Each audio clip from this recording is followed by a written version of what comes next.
আসসালামু আলাইকুম প্রিয় চাকরি প্রত্যাশী ভাই ও বোনেরা, আশা করি সকলেই ভালো আছেন। তো নতুন একটি নিয়োগ বিজ্ঞপ্তি প্রকাশ হয়েছে গণপ্রজাতন্ত্রী বাংলাদেশ সরকার জাতীয় হৃদরোগ ইনস্টিটিউট ও হাসপাতাল। তো এই নিয়োগ সম্পর্কে আমি সুন্দরভাবে পড়ে আলোচনা করব এবং আপনাদের সঙ্গে বিষয়গুলো তুলে ধরবো। তো এই নিয়োগের কি কি যোগ্যতা আবেদনের এবং পদসংখ্যা, বয়স সব কিন্তু এখানে বলা আছে। আমি কিন্তু আপনাদেরকে দেখাবো। তো এ টু জেড আপনাকে ভিডিওটা দেখতে হবে। তো তার আগে আমি বলে নেই, আপনি যদি যে কোনো ধরনের সরকারি বেসরকারি জব রিলেটেড ভিডিও চান, অবশ্যই আপনি আমার চ্যানেলটাকে সাবস্ক্রাইব করবেন, বেল আইকনটা বাজায় রাখবেন, কেননা আমি কিন্তু শুধু জব রিলেটেড ভিডিও দেই না, পাশাপাশি পরীক্ষার আগে কিন্তু শর্ট সিলেবাস, কমন সিলেবাস এবং বিগত সালের প্রশ্নগুলো আপলোড করি। তো আশা করি আপনাদের অনেক উপকারে আসবে চ্যানেলটা সাবস্ক্রাইব করে থাকলে। তো প্রথমে আমরা দেখব এখান থেকে গণপ্রজাতন্ত্রী বাংলাদেশ সরকার জাতীয় হৃদরোগ ইনস্টিটিউট ও হাসপাতাল, শেরেবাংলানগর, ঢাকা। তো এটা একটা হচ্ছে গভর্নমেন্ট চাকরি। এই চাকরি যদি আপনার এটাতে যদি আপনারা আবেদন করতে চান, তো কি কি লাগবে নিচে একটু আমরা দেখি এখান থেকে। তো এটা প্রকাশ করা হয়েছে 31 জুলাই 2025 তারিখে, অর্থাৎ এটা 31 তারিখে প্রকাশ করা হয়েছে। তো নিয়োগ বিজ্ঞপ্তি স্বাস্থ্য ও পরিবার কল্যাণ মন্ত্রণালয়ের স্বাস্থ্য বিভাগ। এটা কিন্তু স্বাস্থ্য ও পরিবার কল্যাণ মন্ত্রণালয়ের একটা অঙ্গ সংগঠন আর কি, ঠিক আছে। তো বিভাগ প্রশাসন এক শাখার স্মারক নং এখানে দেওয়াই আছে, সহসেবী প্রশা এডি 2/908 তারিখ 24 এপ্রিল 2024 খ্রিস্টাব্দের স্মারক নং। এই অনুযায়ী তারিখ 26 মার্চ 2025, অর্থাৎ আপনার মোতাবেক এন এনআইসিভিডি ঢাকার রাজস্ব খাতের পূর্বতন তৃতীয় শ্রেণীর 13 থেকে 16 গ্রেডের চাকরি আপনার এটা, ঠিক আছে। তো নিম্নলিখিত শূন্য পদের সমূহে জনবল নিয়োগের লক্ষ্যে বাংলাদেশের প্রকৃত নাগরিকের নিকট হতে নিম্নবর্ণিত শর্ত সাপেক্ষে অনলাইনে আবেদনের জন্য জানানো যাচ্ছে। তো বিষয়টা হচ্ছে, এটা কিন্তু আপনার হলো কোনো একটা জেলা কিন্তু উল্লেখ করে নাই। এটাতে কিন্তু আপনি সকল জেলায়, বাংলাদেশের 64টা জেলার যে কেউ কিন্তু এটাতে আবেদন করতে পারবে। তো এরপর আমরা দেখব অনলাইন ব্যতীত কোনো প্রকার আবেদন গ্রহণ করা হবে না। এটা কিন্তু কোনো প্রকার ডাকযোগে বা কুরিয়ারে কিন্তু এটার আবেদন গ্রহণযোগ্য হবে না। তো আমরা নিচে এখান থেকে দেখব কি কি পদ এবং পদের যোগ্যতা এবং পদের সংখ্যা, বেতন গ্রেড, বেতন স্কেল। তো দেখতেই পারতেছেন এখান থেকে। তো 1 নম্বর হলো কম্পিউটার অপারেটর। তো কম্পিউটার অপারেটর পদের মধ্যে আপনার এখান থেকে বেতন হচ্ছে গ্রেড হলো 13তম গ্রেড, 11,000 থেকে 26,000 টাকা বেতন স্কেল। তো এটা হচ্ছে একটি পদ অস্থায়ী। তো একটা আমি বিষয়টা বলে নেই, পদটা যদিও অস্থায়ী এখানে সার্কুলার দিছে, তবে এটা হচ্ছে আউটসোর্সিং এর মধ্যে, তো এই চাকরিগুলো কখনো যায় না। মনে করেন আপনার হচ্ছে এই চাকরিগুলো মানে আহ, এই নিয়োগের ক্যাটাগরিতেই আপনার হচ্ছে অস্থায়ী দেওয়া আছে। তো মনে করেন আপনি যে জয়েন করলেন, যে ভাবলেন যে 2 বছর বা 3 বছর পরে যাবে, এগুলো কিন্তু যায় না আসলে। শুধু আর কি বেতন স্কেলে বা আহ, এখানে স্মারক নং হিসেবে আপনার লেখা আছে অস্থায়ী, কিন্তু আপনার স্থায়ী হয় আর কি। তো বিষয়টা এরকমই। তারপর আমি দেখবো এখান থেকে কোনো স্বীকৃতি বিশ্ববিদ্যালয় হইতে বিজ্ঞান বিভাগে স্নাতক সম্মান বা সমমানের ডিগ্রি থাকতে হবে। কম্পিউটার মুদ্রাক্ষরে প্রতি মিনিটে বাংলায় 25 শব্দ এবং ইংরেজিতে 30 শব্দের গতিসহ সংশ্লিষ্ট বিষয়ে স্ট্যান্ডার্ড অ্যাপটিটিউড টেস্ট এ উত্তীর্ণ হতে হবে।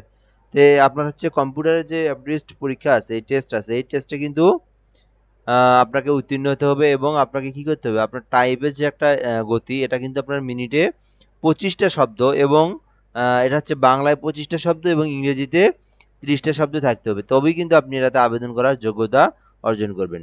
এরপর আমরা দেখব ষাটলিপি কাম কম্পিউটার অপারেটর। এটা হচ্ছে গ্রেড হলো 13, বেতন স্কেল হলো 11 থেকে 26,000 টাকা পর্যন্ত। এটা হচ্ছে মাত্র একটি স্থায়ী পদ, একটা এই পদটা আবার স্থায়ী। তো এটা তো একটি, তো এটাতে কি কি যোগ্যতা আমরা একটু দেখে নেই। কোনো স্বীকৃতি বিশ্ববিদ্যালয় হইতে ন্যূনতম অনন্য দ্বিতীয় শ্রেণী বা সমমানের জিপিএতে স্নাতক বা সমমানের ডিগ্রি থাকতে হবে। তারপরে কম্পিউটারের ব্যবহার থাকতে হবে আপনাকে, এবং কম্পিউটারে word processing, email, fax machine চালানো ইত্যাদির দক্ষতা ও অভিজ্ঞতা থাকতে হবে। তো এগুলো কিন্তু আপনাদের থাকতে হবে, তবে কিন্তু আপনি এটাতে আবেদন করতে পারবেন। তো ষাটলিপি এর সর্বনিম্ন গতি প্রতি মিনিটে ইংরেজিতে 80 শব্দ এবং বাংলায় আপনার 50টা শব্দ নিয়ে আসতে হবে। তো কম্পিউটার মুদ্রাক্ষরে সর্বনিম্ন গতি প্রতি মিনিটে ইংরেজিতে 30 শব্দ, বাংলায় 25 শব্দ থাকতে হবে। তো বিষয়টা দেখতেই পারছেন এখানে। তো এই যে এটা কিন্তু স্থায়ী জব। তো এই পদে যারা আবেদন করবেন তাদের কিন্তু এই যে এই যোগ্যতাটা কিন্তু থাকতে হবে বা এই এক্সপিরিয়েন্সটা থাকতে হবে, দেন দেন কিন্তু আপনি এটাতে আবেদন করতে পারবেন। এরপর আমরা যেটা দেখব নিচের দিকে, ষাট মুদ্রাক্ষরিক কাম কম্পিউটার অপারেটর গ্রেড হলো 14তম গ্রেড, 10,200 থেকে 24,000 টাকা বেতন স্কেল। 3টি পদ, 2টি হলো স্থায়ী, একটি হচ্ছে অস্থায়ী। তো হচ্ছে এখানে 2টি স্থায়ী পদ, একটি অস্থায়ী পদ। এটাও কিন্তু 60 কাম কম্পিউটার মুদ্রাক্ষরিক। তো এটা হচ্ছে আপনার গ্রেড হলো 14তম গ্রেড। এটার বেতন হচ্ছে আপনার 10,000 থেকে 24,000 টাকা বেতন। তো উপরের যেটা, এটা হচ্ছে আপনার 13তম গ্রেড, 26,000 টাকা পর্যন্ত বেতন। আর এটা হচ্ছে আপনার 24,000 টাকা বেতন স্কেল, অর্থাৎ বেসিক বেতন।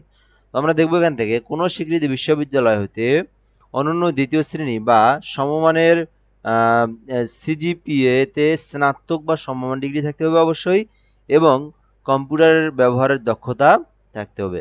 তো কম্পিউটার, ওয়ার্ড প্রসেসিং, ইমেইল ও ফ্যাক্স মেশিন চালানো ইত্যাদিতে দক্ষতা থাকতে হবে। তারপর আপনার ষাটলিপি এর সর্বনিম্ন গতি প্রতি মিনিটে, এখানে প্রতি মিনিটে ইংরেজিতে ৭৭টা শব্দ এবং বাংলায় ৪৫টা শব্দ কিন্তু আপনাকে মিনিটে নিয়ে আসতে হবে। কম্পিউটার মুদ্রাক্ষরের সর্বনিম্ন গতি প্রতি মিনিটে ইংরেজিতে 30 শব্দ এবং বাংলায় 25 শব্দ থাকতে হবে। তো আপনাদের যারা এই এক্সপিরিয়েন্সটা আছে, এই যোগ্যতা আছে, আপনারা কিন্তু এটাতে আবেদন করতে পারবেন। তো অফিস সহকারী কাম কম্পিউটার মুদ্রাক্ষরিক, এটা হচ্ছে গ্রেড হলো আপনার 16তম গ্রেড, 9,300 থেকে 22,490 টাকা বেতন স্কেল। তো এটা কিন্তু আপনারা আবেদন করতে পারেন। মোটামুটি এটাতে 8 জন নিয়োগ দিবে আর কি। হ্যাঁ, কোনো স্বীকৃতি বোর্ড হতে অনন্য দ্বিতীয় বিভাগ বা সমমান জিপিএতে উচ্চ মাধ্যমিক সার্টিফিকেট বা সমমান পরীক্ষায় উত্তীর্ণ, কম্পিউটার ব্যবহারের দক্ষতা, computer, word processing, email, fax machine চালানোর দক্ষতা ও অভিজ্ঞতা থাকতে হবে। তো কম্পিউটার মুদ্রাক্ষরিকে সর্বনিম্ন গতি প্রতি মিনিটে বাংলায় অনন্য 20 শব্দ এবং ইংরেজিতে 20 শব্দ থাকতে হবে। তো যারা এই যে এটাতে আবেদন করবেন তাদের কিন্তু বলে দিলাম 4 নাম্বার পদে আপনারা কিন্তু আবেদন করতে পারেন, যাদের কম্পিউটারে নিয়ে যারা জব রিলেটেড করেন। তো এটাতে কিন্তু 9,000 থেকে 22,000 টাকা বেতন, স্থায়ী চাকরি 8টি পদেই। তো এখানে দেখতেই পারতেছেন আপনার হচ্ছে যোগ্যতাগুলো: কম্পিউটার দক্ষতা থাকতে হবে, ওয়ার্ড প্রসেসিং, এক্সেল দক্ষতা থাকতে হবে এবং বাংলার ইংরেজিতে গতি থাকতে হবে। তো আমরা দেখলাম, এরপরে দেখবো ডাটা এন্ট্রি অপারেটর, এটাতে হচ্ছে 16তম গ্রেড। তো এটা হচ্ছে 9,300 থেকে 22,000 টাকা পর্যন্ত বেতন। তো কোনো স্বীকৃতি বোর্ড হতে উচ্চ মাধ্যমিক সার্টিফিকেট বা সমমান পরীক্ষায় উত্তীর্ণ এবং কম্পিউটার মুদ্রাক্ষরিকে প্রতি মিনিটে বাংলায় 20 শব্দ এবং ইংরেজিতে 20 শব্দের গতিসহ সংশ্লিষ্ট বিষয়ে স্ট্যান্ডার্ড অ্যাপটিটিউড টেস্টে উত্তীর্ণ হতে হবে। তো এই যে আপনার হলো এখান থেকে কিন্তু যে বিষয়টা দেখলাম আমরা, স্বীকৃতি বিশ্ববিদ্যালয় থেকে উচ্চ মাধ্যমিক, অর্থাৎ আপনি এইচএসসি পাস, কম্পিউটার মুদ্রাক্ষরিকে আপনার 20 শব্দ এবং ইংরেজিতে 20 শব্দ এবং স্ট্যান্ডার্ড অ্যাপটিটিউড টেস্টে কিন্তু আপনাকে উত্তীর্ণ হতে হবে। তো এখন আমি বলে নেই, যারা আমার চ্যানেলটা এখনও সাবস্ক্রাইব করেনি, আপনারা কিন্তু সাবস্ক্রাইব করে রাখলে সকল ধরনের সরকারি বেসরকারি জবের কিন্তু আপনি নিয়োগটা কিন্তু সঙ্গে সঙ্গে পাবেন। ওই জন্য আপনি MR রায়হান হাসান এই চ্যানেলে অবশ্যই সাবস্ক্রাইব করে রাখবেন। তো কেশিয়ার গ্রেড হচ্ছে 16তম গ্রেড, 9,000 থেকে 22,000 টাকা বেতন স্কেল। একটি মাত্র পদ, স্থায়ী পদ। স্বীকৃতি বোর্ড হতে আপনার এইচএসসি পাস করতে হবে এবং কম্পিউটার চালানোয় দক্ষতা থাকতে হবে। লিনেন কিপার একটি পদ, কোনো স্বীকৃতি বোর্ড হতে উচ্চ মাধ্যমিক সার্টিফিকেট বা সমমান পরীক্ষায় উত্তীর্ণ থাকতে হবে। ওকে, এরপর আমরা দেখবো রিসিপশনিস্ট, এটা হচ্ছে 2টি পদ। কোনো স্বীকৃতি বোর্ড হতে উচ্চ মাধ্যমিক সার্টিফিকেট বা সমমান পরীক্ষায় উত্তীর্ণ থাকতে হবে এবং কম্পিউটার চালানোয় দক্ষতা থাকতে হবে। টেলিফোন অপারেটর, এটাতে হচ্ছে আপনার 3টি পদ। তো 9,000 থেকে 22,000 টাকা বেতন স্কেল। কোনো স্বীকৃতি বোর্ড হতে উচ্চ মাধ্যমিক সার্টিফিকেট বা সমমান পরীক্ষায় উত্তীর্ণ হতে হবে, কম্পিউটার চালানোয় দক্ষতা থাকতে হবে। ইনস্ট্রুমেন্ট কেয়ারটেকার, এটাতে হচ্ছে আপনার 3টি পদ, গ্রেড হলো 16তম, 9,300 থেকে 22,000 টাকা বেতন স্কেল। কোনো স্বীকৃতি বোর্ড হতে ইলেকট্রিক্যাল, মেকানিক্যাল ট্রেডে উচ্চ মাধ্যমিক থাকতে হবে। টেকনিশিয়ান হার্ট অ্যান্ড লাং, তো এইটা পদে হচ্ছে 2টি স্থায়ী পদ। স্বীকৃতি বিশ্ববিদ্যালয়তে মাধ্যমিক বা উচ্চ মাধ্যমিক থাকতে হবে এবং জীববিজ্ঞান সহ থাকতে হবে আপনাকে, ঠিক আছে। গাড়ি চালক 10টি। তো গাড়ি চালকে যারা আবেদন করবেন, তো মোটামুটি এটা কিন্তু অনেক বড় ধরনের একটা জব, মোটামুটি 10 জন নেবে। তো অবশ্যই আপনারা এটাতে এসএসসি পাস থাকতে হবে এবং ড্রাইভারের অগ্রাধিকার থাকতে হবে, ড্রাইভারের সার্টিফিকেট থাকতে হবে, অর্থাৎ আপনার হচ্ছে অভিজ্ঞতা যারা তাদের অগ্রাধিকার দেওয়া থাকবে। তো আপনি কিভাবে কি করবেন, তো জাতীয় হৃদরোগ ইনস্টিটিউট হাসপাতালের www.nicvd.gov.bd এই যে এই লিঙ্কে ক্লিক করে আপনারা এই ওয়েবসাইটে প্রবেশ করে এই যে nicvdtelito.com, এই যে এটাতে আপনি গিয়ে কিন্তু আপনি বিস্তারিত তথ্য পাবেন, আবার আপনি আবেদনও করতে পারবেন, ঠিক আছে। এই যে টেলিটক.com, এটাতে গিয়ে কিন্তু আপনারা আবেদন করতে পারবেন। তো বিষয়টা কিন্তু সব ওখানে উল্লেখ করা আছে সুন্দরভাবে, আপনি কিন্তু ওখানে গিয়ে দেখতে পারবেন। এখন যারা আবেদন আপনারা করতে চাচ্ছেন, আপনারা যদি এগুলো পদে আবেদন করতে চান, তো এই আবেদনটা কবে প্রকাশ হবে সেটা আমি বলে দিই। এটা কিন্তু আপনার 8 তারিখে প্রকাশ হবে কিন্তু, ঠিক আছে? অর্থাৎ সরি 7 তারিখে, হ্যাঁ। এবং আবেদন দাখিল সর্বশেষ তারিখ, হ্যাঁ 7 তারিখে কিন্তু এখানে উল্লেখ যে অনলাইনে আবেদন পূরণ ও পরীক্ষার ফি জমা দানের শুরুর তারিখ 11/8 তারিখে আপনি আবেদন করতে পারবেন। মানে 8 তারিখ থেকে শুরু হবে, আজকে তো মাত্র কেবল 3 তারিখ, তাই না? 8 তারিখে শুরু হবে এবং 9 তারিখ পর্যন্ত শেষ সামনের মাসের। তো এখন বিষয়টা হচ্ছে 1 মিনিট, যারা আবেদন এখন ঘরে বসে করতে চাচ্ছেন, অনলাইনে করতে চাচ্ছেন, তারা কিন্তু আমার কাছ থেকে আপনি আবেদন করে নিতে পারবেন, যাদের কম্পিউটার নাই বাসায়। তো আপনি কিন্তু আমার কাছ থেকে করে নিতে পারবেন। কিভাবে যোগাযোগ করবেন আমি বলে দিই। 0177583012। তো 017758 303 12, 0177583003, এই নাম্বারে হোয়াটসঅ্যাপে আপনি আপনার ডকুমেন্টটা পাঠিয়ে দিয়ে এটা অর্থাৎ এটা 8 তারিখের পর, এখন না।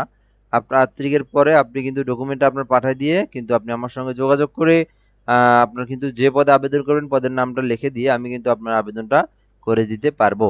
তো অবশ্যই চ্যানেলটা সাবস্ক্রাইব করে রাখবেন। আজকের ভিডিও এই পর্যন্তই। দেখা হবে অন্য কোনো ভিডিওতে ইনশাআল্লাহ। আসসালামু আলাইকুম।